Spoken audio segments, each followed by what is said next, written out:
Ciao, welcome back to Geriatric Alpha Runt Productions, and this is part 3 of our interview with Marty Khait. It's been a really fun time so far, and this third section is going to be my favorite part, I have a feeling, because we're going to talk about cars, and then we're going to talk about technology and some of the crazy stuff that's going on in the news right now. So, Marty, I know you're a car guy because I love your car. Do you mind talking about your car? Tell us about your car. I want to be more of a car guy. I don't fit into a lot of cars, but I fit into this one. I do. Marty's like 7 feet tall, if you haven't noticed. I have a Lamborghini Uris that I love. I adore that car. It's a phenomenal truck in its own right. The fact that it's got a Lamborghini badge is also, in my mind, a really cool thing. Mm-hmm. But I was actually, before I bought it, I was looking at a C8. And I would have been very happy to have that car. It's half the price and just as fast, probably faster. I didn't fit in it. Okay, I didn't fit in it. It had the firewall is behind the seat. You can't move the seat back. So the Urus is great. It's a 4-door car. Ferraris or Lamborghinis normally fit a big person. Well, so that's kind of what I was getting at. The Urus was pretty good. It was a 95% fit. It wasn't perfect, but I bought it anyway. And I had the idea one day, I'm going to reach out. Jesse James moved out to Dripping. Yeah. So I sent him a message and I said, hey, do you know any, I didn't expect him to do it, but I said, hey, do you know any fabricators locally that could help me move, adjust the car and move my tracks back or something like that? And he said, oh, just bring it by my shop. I used to do all of Shaq's stuff when I was in LA. So I took it to him. And his team did a phenomenal job. They moved the tracks back. They 3D printed a little cover over where the original holes were, so everything looks super stock. Cool. And I fit in it incredibly well. I actually don't even have it going all the way back. Wow. In a perfect world, I would have had the steering wheel moved up too, but they said it's too complicated. It's all drive-by-wire now, so they couldn't really do it. But I love it. I mean, it's gray. It's sort of dad gray, as I like to say. So if you didn't notice the badging and I pulled up next to you, you'd probably just think it was another Audi or whatever. But taking the kids to school in it, I think it's fun. And so you're using that as a daily driver? Not quite. I would say it's a 2 or 3 days a week. Okay. Yeah. So what's otherwise your we have family car then, so to speak? What are you liking as your typical SUV? I would assume. So my daily that I would otherwise describe as my daily is just a Sierra GMC. Okay, GMC. Truck, yeah. All right, interesting, because GMC is an American brand. Have you been partial to Italian cars growing up, or the Lamborghini just because of the way it fit? And I mean, did you always kind of had the poster on the wall or anything like that? Yeah, right. We all had that growing up, right? Yeah, for sure. No, there's always something about it. Look, I mean, if I can get into a Ferrari, I'd love to do that too. But the Urus is, I think at this point maybe it's a little bit played out. When I got it 3 or 4 years ago, it was way cooler. Now you kind of see them a lot. They've done a good job of selling them, surprisingly. I mean, when you compare it against, say, the Aston Martin SUV or a Maserati SUV, which is in comparison, but I'm just saying they seem to have gotten more of a following. I think it saved the business. It's their number one seller. They really wouldn't have much of a business. I think it's like 60% of their sales is the Urus. All the UT football player guys are driving them and stuff, aren't they? Well, and then it forced Ferrari to make a 4-door. So it's definitely changing. I mean, I don't think the Ferrari is that good looking to it in my opinion, but the Urus is awesome. In my mind, Ferrari was always the notch below. Now I realize that's not realistic because a notch below Lamborghini. Yeah, in the sense that growing up, I always felt that it was even said growing up in my generation that you couldn't afford a Lamborghini if you're driving a Ferrari. But that was in the days of Magnum 308s and stuff like that, right? But that being said, now I think between sort of the F1, the recent F1 explosion, that racing heritage, I think Ferraris, in my mind, are I would put them a little above a Lamborghini. I mean, Ferrari, if you're buying new Ferraris, I mean, they won't even sell you a new Ferrari. You have to be waitlisted and all that. So I actually, when I got laid off, as I mentioned in a previous segment, Bentley Motors and Aston Martin was just moving here from Dallas under the John Eagle European name at the time. Was a Dallas brand up there. and they were looking for sales reps, and I just got laid off from my job, and I was 30 years old, and or 30. What was that? I was 38 years old in 2008, and I saw this ad for looking for Aston Martin specialist, and I applied for the job, and I ended up getting the Bentley specialist job. And so here I am now, 38 years old.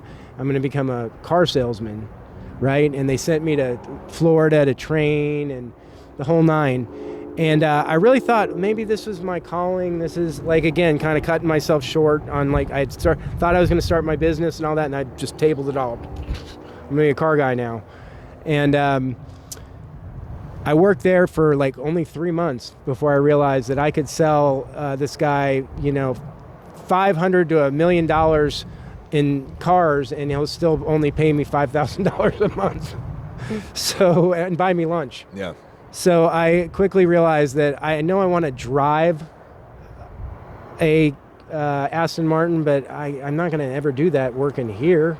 So it was a really important lesson, and it's something that is really kind of something that I always take with me, some of the lessons I learned there, because I am a car guy now. I love cars. I wish that I could afford to buy a new Lamborghini, but I have a lot of less expensive fun cars that are fun to thrash, some old Corvette and things like that are a lot of fun. So I have this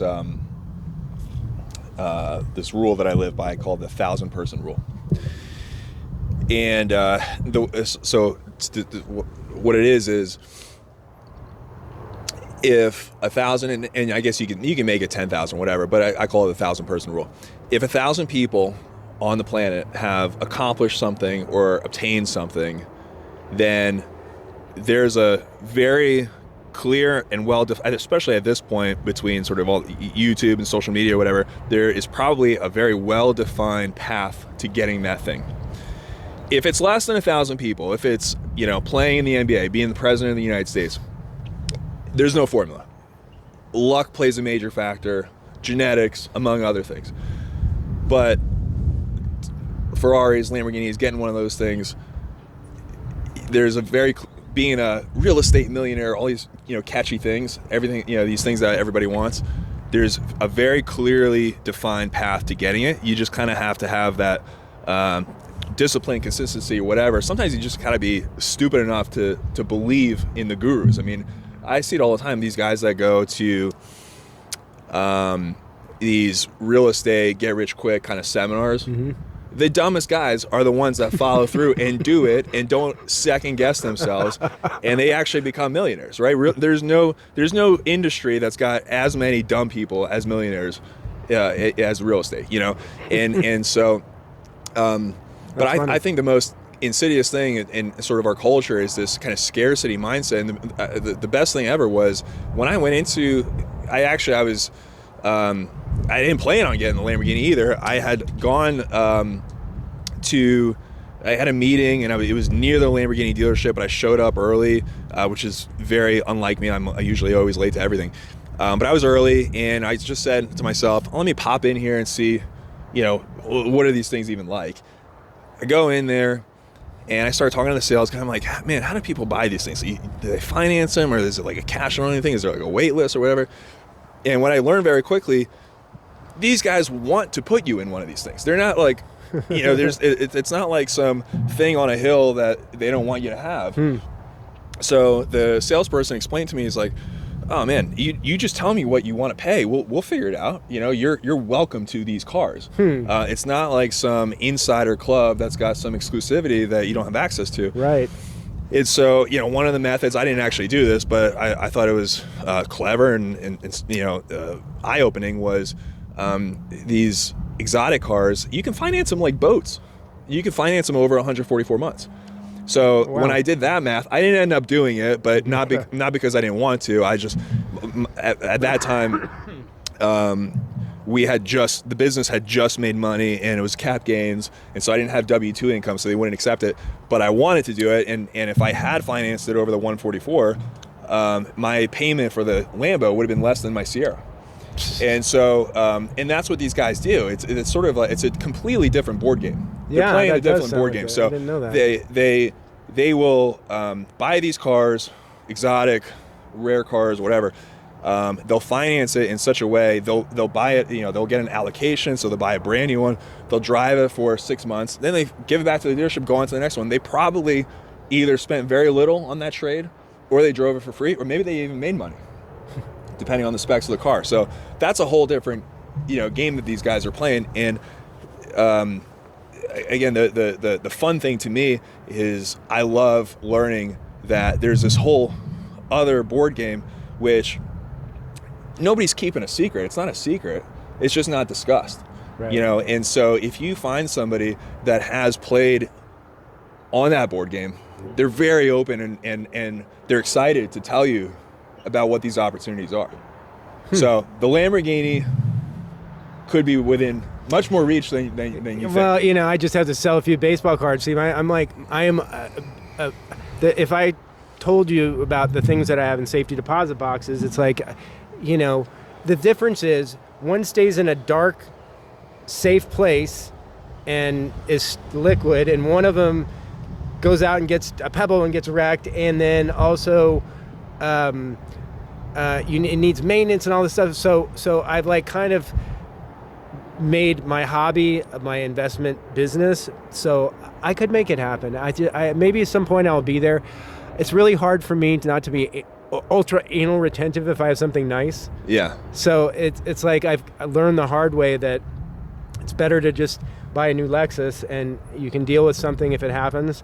And then I have my other little fun cars, but cars are a bane of my existence, man. I love them, but it seems like because I have a lot of them, they all constantly things going on, and that's why I say it's such a fucking headache to And what a pompous thing. It's such a headache to be a car collector. But it is. I have 3 cars in this unit, and 2 cars in this unit, and 3 cars in the other unit down the way here. And then I've got, cars at home, and it's they're just a pain in the ass for me. I end up driving my old Jaguar because that's the car. Yeah, if you can't deal with the bumps and bruises, then it's probably not for you. But I love it. I think there's something really fun about getting somebody into your car and you go on a drive. You do one of these rallies. I love those. What's your take on electric cars? I haven't gotten into it, but I'm intrigued by it because I'm not a guy who goes long distances. So I think that it's something that I'll definitely be looking at as time goes on. How about you? What do you think about electric cars? They're fast, generally, right? So 2 opinions, and they conflict. Generally, I hate them. I think they're stupid as all hell, but they don't do anything for the environment. But there is a company in Canada called North American Electric Vehicle, I think. And what they started making, they call it the Cyber Hummer. And so they built a platform where they're taking used Tesla components and they're dropping a Hummer onto it. Okay, wow. So you're getting a wide body mil-spec Hummer. Okay. And this thing is going 0 to 60 in 2.6. It's outrageous. So there's a cool factor there for me. Right. And you're talking about, they strip everything out of this thing. So you're minimal parts, right? So I think there's a novelty there that I'm really intrigued by. The other thing, have you ever been in a self-driving car, like a Waymo? No, taxi? I have not. So I'm a car guy. I love driving, but I got into a Waymo about 6 months ago in LA. And that changed my perspective on everything. Did it work? The first 30 seconds, it feels really weird. You're really uncomfortable. Right. But then you fall right into it, and you're like, "This is the way it should be. I should not be driving ever again." That's the conversation I've had over and over in doing podcasting. Is that's the future. Driving is going to be only between 8 and 10 and 5 and 7, and only on these roads because at some point in the next 20 years, the grid and the computers are going to take over, and self-driving is without a doubt the future. And to take it even further, self-driving or piloted, what do they call them? Drones. And people who are going to be sending you a drone as your pilot from a stationary place at the airport, and they'll send you a drone and it'll pick you up, and then they'll fly you, and they'll be on the shit, and they'll be flying you. Now, what scares me, though, is relinquishing that analog control, because like anything else, you have something that's self-driving, as incredible and convenient as it's going to be. You get some idiot in office, and you're living in a state like California, and they want to take control of it. Forget it. They're going to drive you to get shots. They're going to drive you. They're going to say, no, you can't go to work. What are you talking about? So that's the part that I am afraid of. But if there is some way to maintain the independence of these vehicles, the self-driving thing is an absolute no-brainer. We actually need to do it. Yeah, it's going to happen. That's like already there, and that's why buying the Tesla stock right now is like not about cars. It's about the automation that it's coming with self-driving, with the charging stations, with the robotics. I mean, you've heard what's coming with the robots, right?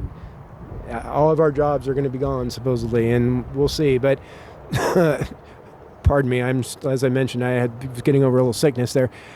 The sun has dropped into the certain little spot there, in case you're wondering why it got dark on you guys here. I think that it's our first time out here, so we didn't know any better. Maybe if we give it 5 more minutes, you'll get a little light. But in case you're wondering, we're not having an eclipse. It looks nice. I can't see because I don't have my glasses on. Okay, we look good. So let me ask you then this. Let's segue, since we were just talking about the sky for a second. Yeah. You have not been following and watching all the UAP disclosure in the news, all the way from congressional hearings, where it's now not only fact. There was a movie that just came out called Age of Disclosure. I haven't even seen it. I've read into it enough to know that there's not a lot of new stuff, because the amount of stuff that's already out there, if you've just been listening, is off the hook. And okay. I mean, yeah. This goes back to our earlier conversation about getting involved. If people around us are making decisions based on these new circumstances, whether true or not, you want to have as close of a firsthand reference to that data as you can. A part of me, I mean, really, listen, I was always skeptical, and I've always been at least a libertarian. And I think, like most normal, sane people, COVID really shed light on the fact that you have this infrastructure, meaning the government, that lies. Yeah. All the time. Okay? Yeah. Openly. So when you have an entity that has been shown to lie time and time again, why do we keep giving it the benefit of the doubt? You have, if you had somebody on trial and they were found guilty over and over and over again, you should be skeptical that they're going to tell the truth, right? And so I'm not a conspiracy theory guy, not because I don't think they're true. I actually think they're very much, most of them are true. But I think they're either these conspiracy theories that are kind of on the edge and on the fringe. I think it's either one of two things. Either they're wholesale not true and it's just kind of nonsense fodder, or it's way worse than even the worst conspiracy theory. So a part of me thinks I like to curate the information that comes into my mind. And if there is it's very easy to get wrapped up and sucked into the conspiracies, because they're at a minimum, they're very entertaining. The moon landing's a great one. Absolutely. That's one of the best ones out right now. Is the moon landing is great conspiracy. But the issue though is, how does it serve your life to consume yourself with these stories? What, again, if they're true or not true? And so to me, I think that, generally speaking, I don't trust anything that they say. Whenever they do say something, I assume that the opposite is probably more true than isn't. right? At this point, I'm agreeing with you about that. Yeah. So when they say, now if they say, oh yeah, there are UFOs, the first thought that comes to me is, why are they telling us that, and what do they want to actually distract us from? Yeah. Yeah. It seems like a lot of the information comes out at times when there's other stuff that maybe they don't want you to be listening to. Yep. Yeah, for sure. I mean, there was a very big news cycle recently as well with some, extremely sensitive activities done by the most important people in the world, the Epstein stuff. Yeah. And suspiciously to me, this all came about around the same time. Yeah, this movie with Age of Disclosure that came out included Tulsi Gabbard and Marco Rubio was in it. And so a lot of the scuttlebutt that people are saying is that Trump is finally going to be like the first president that's why they're calling it Age of Disclosure. He's actually going to finally, talk about it. And it's, for me, I sure hope he does, because I had heard him say on more than one podcast that sure, he was going to let out the JFK tapes, the Epstein tapes, right, that he was going to talk about this and stuff. So, I think that if you're just paying attention to the congressional hearings with David Grush and some of the other things that are being said out there, mine's got to be open to the fact that there's definitely some things going on that we can't explain. And I think the most interesting part is just that there's a lot of these things that are happening that are supposedly our technology now, and whether that's been truly back engineered or not, I'm not even trying to go there. But what I am saying is, specifically now they're saying on more than one place that one of the most famous sightings that was done by David Fravor in San Diego, where he was the Tic Tac, they call it the Tic Tac, Lockheed Martin Skunk Works, was ours. And that it's almost like the Gimblin tape for Bigfoot, the most famous one that's still people still today taking it all apart and stuff, and it's been not only admitted to have been a hoax, it's proven a long time ago, but yet people still want to focus on that tape. So definitely people muddying the waters. There's particularly a guy named Lou Elizondo who works in this capacity where he acts like he's giving us information, but it's that's when you clearly got to look a little deeper and go, this guy's messaging for us so much. Yeah, the one thing I've really learned in my time on city council, anything that sort of the initiatives that I bring about or that I vote on or whatever, when I see public commentary on it that is critical of it, it's always from people that don't have the whole picture. And so I don't blame them for having the opinion that they do, but the information that they have, the data that they have is limited in scope. And so then they're making interpretations based on either overtly incorrect information or some bias or some incomplete amount of information. Right. And even on our small scale, a part of me is just man, I don't even want to spend the time. They're so wrong and they're so uninformed that I don't even want to take the effort to explain it to them. And so I think when you expand that out to a federal level, I mean, I can't even imagine the scale of the information that these guys have that we are criticizing on a day-to-day basis that we don't have. The best example is I was a huge fan of Cash Patel and Dan Bongino. It's kind of wavering a bit. Yeah, well, because we think one thing and they've told us another thing. Right. But before they were in office, they had a different set of opinions. Okay. Right. But I trust these individuals, not the institutions, but the individuals enough that I would give them a small benefit, not a huge, but a small benefit of the doubt that they have access to a certain amount of information, motive, strategies even, for which it makes sense for them to give the answers in the positions that they have been given, even if they are lying.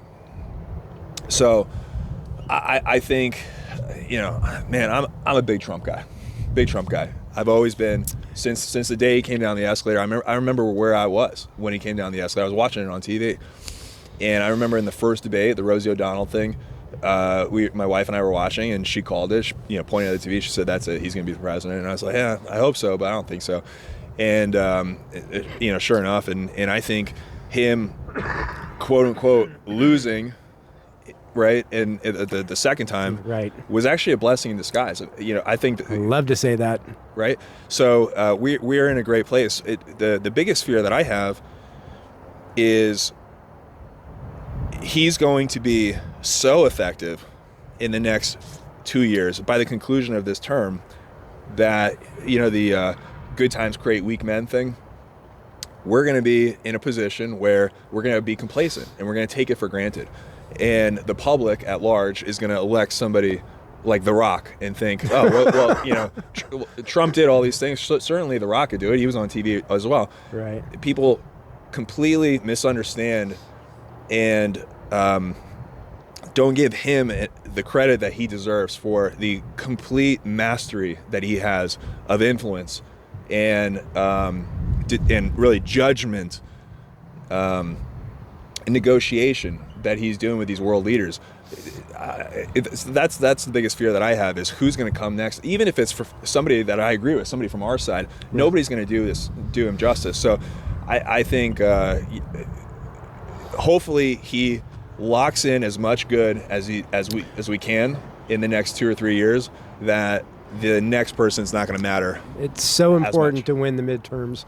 If they're able to get the House back, it's going to create just a stagnation in the moving forward. And I mean, I just don't think it's going to happen. I think that people are wise to it. We've continued to see Trump, follow through on everything he said. And the people who voted for him are not feeling bad that they did. Certainly, if you're able to call balls and strikes at all, no one wants to feel that like a father of 3 is getting pulled away from his kids in the street and sent back and blah, blah, blah. But, there's protocols that are going to be in place that are going to be uncomfortable, and everything's not going to be easy and perfect. And I can't sit here and say that everything he says is right and that I follow him undyingly off a cliff, and that saying using the R word is in bad taste. Toughen up, everyone. It's not a question of right and wrong. It's a question of this must be done, and not people aren't going to like it. It's growth is painful, and I just feel like he deserves for everybody to support him now because he was elected. So at this point, I mean, I couldn't be a bigger Trump supporter, and anybody who knows me knows that. And now that I've totally outed myself in the YouTube station here, hopefully it won't create a firestorm of angry people that they're going to hear. Mom know?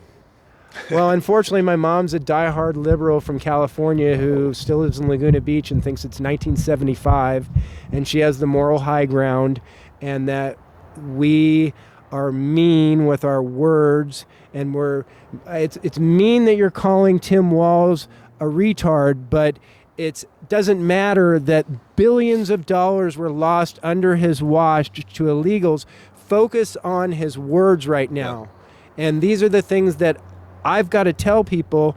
Words are words. One of the things that we discussed in nationalities when we were having a conversation, because like your last name's an interesting last name. What kind of a national? It's Russian Jew. Okay, and so I'm sure you have some interesting things that you're going to be able to share with us about that, because I mean, one of the things I always talk about, and people in the Brunos in Chicago don't all like this, because a lot of them are flaming liberals also. But my grandparents, specifically my grandfather, came here as a child on a boat through Ellis Island. He wasn't waving the Italian flag, he was waving the American flag. He came here to work, he was taken in by people within their Italian neighborhoods. They were discriminated against. They worked in factories. This idea that everybody was mobsters rolling in money, it's ridiculous. Much like many immigrants, they're hardworking people. In fact, the name Bruno is translated as brown or dark. And many people who came from Italy that didn't speak English would be automatically named Bruno. So that's so racist. So, I mean, like, we've all felt oppression, and where I was going with this is words. My dad was brought up in a household where they weren't allowed to speak Italian. Why? Because their parents were from Italy, and they were called Dagos and Wops, and it mattered. They were racist names and stereotypes. Now, between my dad and us, who wasn't even allowed to speak Italian in his house as a child, even though they learned because their parents spoke Italian pretty much exclusively. I forgot where I was going with this. Point being is just that idea of words having like harm left. If somebody called me a Dago or a Wop, I would laugh. You're going to have to go a lot dirtier than that to piss me off. And you probably could if you called me a pedophile in front of the right people. I might punch you in the nose. You know what I mean? So the point is that words, though, can't have value like that. This N-word, the N-word that people use with impunity, and we all sing in songs, but yet is such a horrible word if somebody said it to you that you'd have to attack them. Like, I would never use it because I think it's a stupid thing to say. If you're going to, like, bring yourself to a level of wanting to insult somebody like that, then who's really the idiot? Point being, if somebody called you that, you got to be bigger. There's no word that someone should be able to call you that should put you in a state of rage. So take it. I mean, I've preached now for a second. I mean, listen, I think in a perfect world, we'd all be nice to each other and whatever, but we can't lose sight of the bigger impact stuff. You brought it up. Fuck, Walz, his own government was saying, don't elect this guy. His own government was saying that, right? The state. And so when you have these guys that are, and the best illustration of just how fucked up and retarded that government was, the state, when we learned how much money they were stealing and all the autistic stuff, nobody was even surprised. We're like, right. Oh yeah, that's probably par for the course. That makes sense. That checks out. I'm not surprised that they would do that, right? So to them, the liberals, they almost see it, they're okay with the theft because in their mind, they see it as another entitlement program. They're like, okay, well, whatever. We just, yes, it's not by the book, but at least they're getting this aid. So, listen, we got bigger problems to solve than the names that we're calling each other. If Trump could do these huge generational, changing big things, and in exchange, the price that we pay is that he says some dumb shit. Yeah, take it all day long. Are you kidding me? He's mean. We're gonna live in a better. The country's gonna exist. The country's gonna survive. I mean, I'm glad he's mean because we got to be mean sometimes to like get some shit accomplished. It's like we can't be nice anymore. People aren't. The world is not a nice place. So I mean, okay, spread the love and all that. I get it, but. I mean, everybody's got to thicken up their skin a bit, though. And I mean, I just feel like... what would have been the alternative? If you think about... Can you imagine what we would be in right now if Walz was the vice president? In what area would... In all of the negotiations that Trump has been a part of, all of the interplay with world leaders, even domestic policy, in what area can anyone say with a straight face that Kamala would have done better for us? She couldn't even manage her election fund. She went $20 million over on spending money to get elected. She went red. Yeah. I mean, like, dude.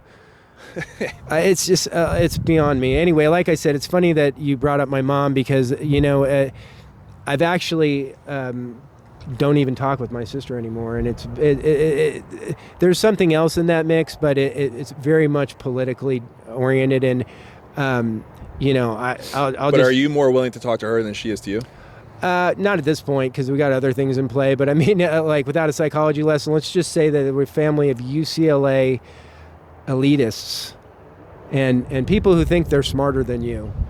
And it's pretty. It's the kind of stuff that it really separates liberals and conservatives, because when you have people that think they're on a higher plane of consciousness and empathy and intelligence, and somehow the school you went to makes you automatically this benevolent person, it's just, it really helps to change my mind about even scholastics, because, of course I went to school. I even went on to too much school. I have a master's degree in psychology, and it's like, I shouldn't even say that because I didn't finish. The school I was going to went under I had gone there for 2 years, getting ready to finish, and then school goes under. I was doing it under a sports psychology curriculum. Again, wasting time, going to more school, and I never even ended up finishing. But I mean, point being is that I've done so much school thinking it was going to take me somewhere, and I now am in construction and had to learn that there's no substitute for hard work. So I just think that in this day and age, if my son wants to go to college, I will definitely welcome that. I think that college is a good thing, but I feel that if my son is going to go to school like I did, aimlessly, with the idea to be in a fraternity and just finish, you could do a lot better with that 6 to 8 years of your life traveling or starting a small business at an early age. I just don't think it's what you have to do now. And again, I hope my son wants to be a doctor and wants to go to tons of school. I really am. I'm just saying that I feel that politics has soured me on college. And that's unfortunate, because I went to college. I love San Diego State, my alma mater, but it's different than when I went there. Yeah, I mean, I went to kind of a shitty mid-tier school in Philly, and I don't think schools like that should exist anymore. I mean, I think what's going to happen is, in the age of AI and online learning and all this stuff, and they're already struggling with, their enrollment numbers. But in this coming age, what you're probably going to have is you'll have a couple big every state will have its own big state school brand. You'll have the Ohio States, Michigans, whatever. Then you'll have a couple of the top tier brands, the Notre Dames, the Vanderbilts, that kind of stuff. You'll have the Ivies.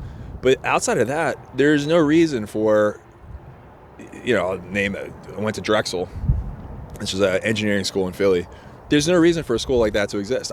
Even when I was going there in 2012 was my senior year, I was already watching YouTube lectures from professors at MIT of the same stuff. They were teaching out of the same books.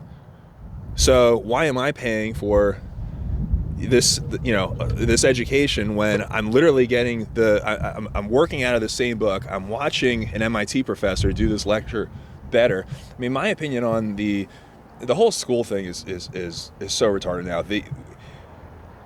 Somewhere out there is the best high school algebra 2 teacher. There is one teacher somewhere in America who's the best. Okay.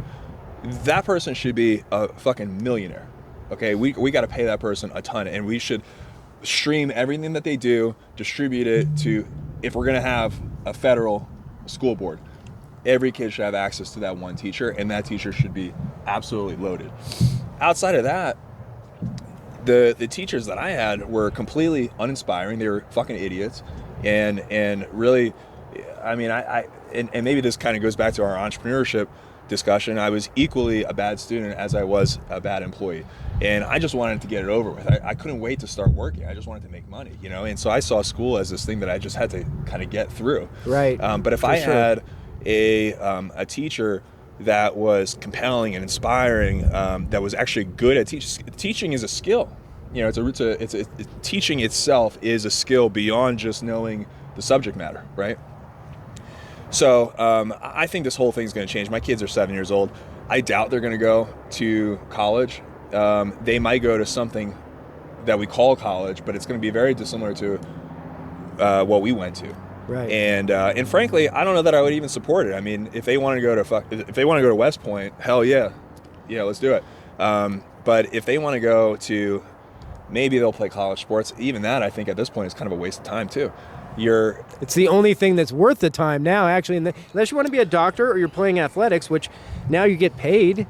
You can get paid. You can be a paid athlete in college, for crying out loud. Yeah. Because the games, which is not a bad thing because of the commitment. But what of does time. that even have to do with college then? Then you're just an athlete. Well, but so you're going to college for athletics. I think Utah just sold. It's fair enough to program. say that you're lucky and you've put in enough time up until the age of 18, going into high school or whatever it is, 16, that you're special enough that you can study athletics in high school or in college, I should say. But why does the state have to pay you to play a sport? That doesn't make sense to me. If you go to a state school. I don't know. It's, again, everybody makes money off collegiate athletics, so why shouldn't the players make some money? I'm happy that they changed the... and again, it's such a big I think the part college of changing athletes should college. be... If anybody's making money, the college athletes should be making money. Right. I completely agree with that. And it's changed collegiate athletics now to know that these guys are getting paid on the level rather than having to break the laws and and accept all the side cash, et cetera, et cetera. It should be that way. I'm totally on board with that.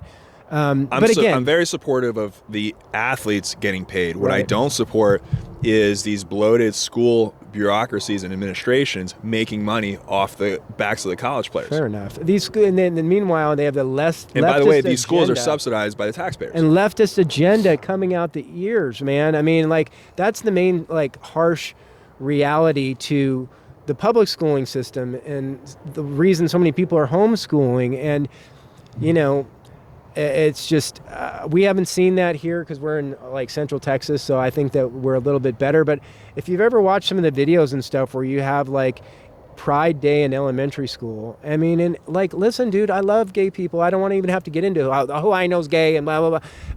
Fine, but it does not belong being celebrated, your sexuality, in an elementary school. And I mean, unfortunately, we're not seeing that, I think, here. But I mean, these kind of things are reason for you to pull your kid out of a public school.